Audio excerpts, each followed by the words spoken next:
old docks and piers and wharves and warehouses that actually line the entire side of the river from this point all the way down to below where the new bridge is. Actually, as the tide's going out, you're able to also see a lot of old shipwrecks.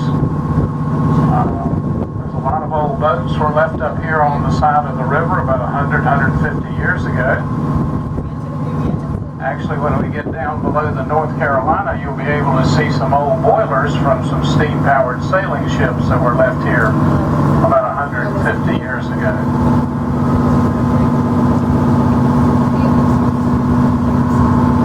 The point of land to our right is called Point Peter.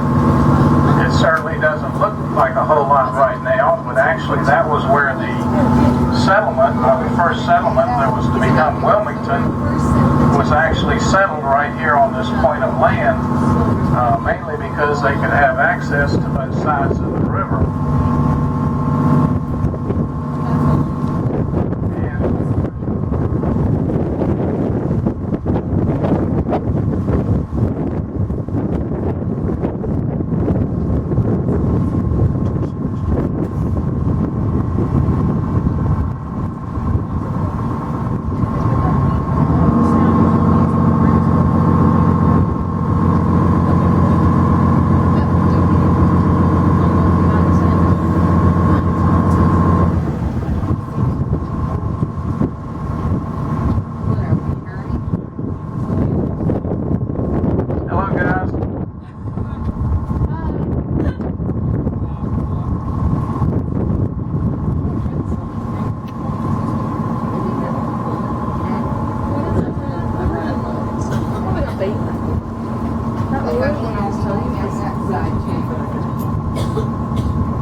Of the USS North Carolina Battleship Memorial.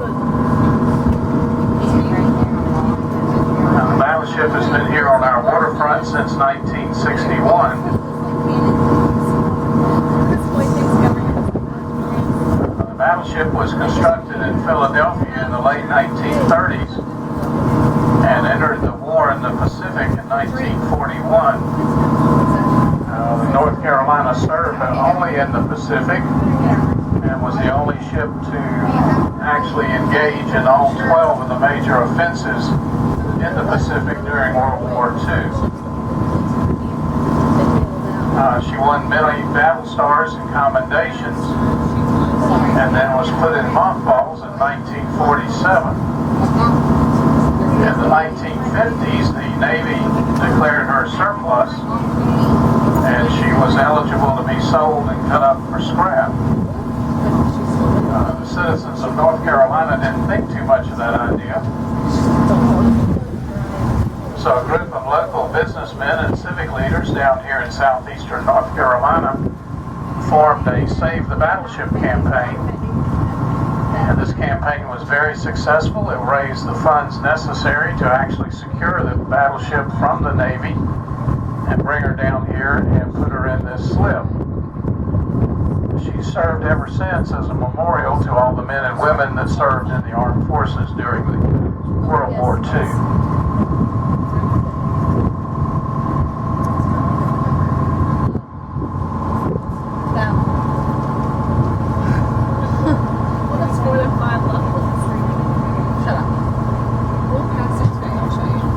Notice the North Carolina actually carries an aircraft on her stern. That's a Grumman Kingfisher.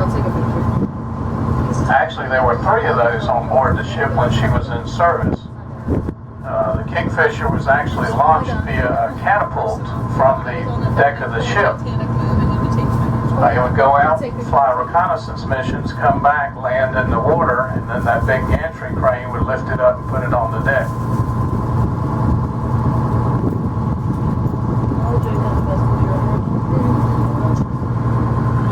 Okay, we're going to head on downstream. I'll be back with you in a minute. All right. Jumping on the boat.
make our first pass under the Cape Fear Memorial Bridge.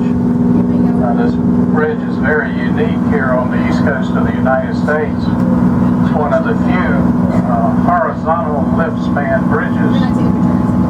When a vessel needs to go under the bridge, an ocean-going vessel, the entire center span of that bridge lifts up horizontally, and still gives 164 feet of clearance, which is more than enough for several ocean-going tankers that call on our port upstream here several times a week.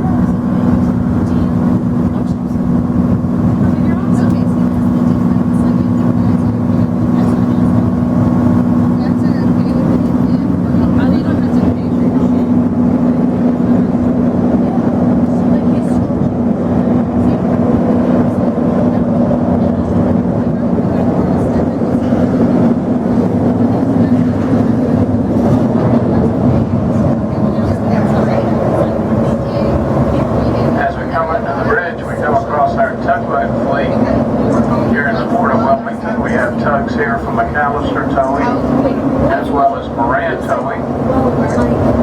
Of course, the function of these tugboats are to assist the ships that dock in the state ports, and also in various terminals along our river. In the background is a facility for the Corps of Engineers where they perform maintenance on dredge boats.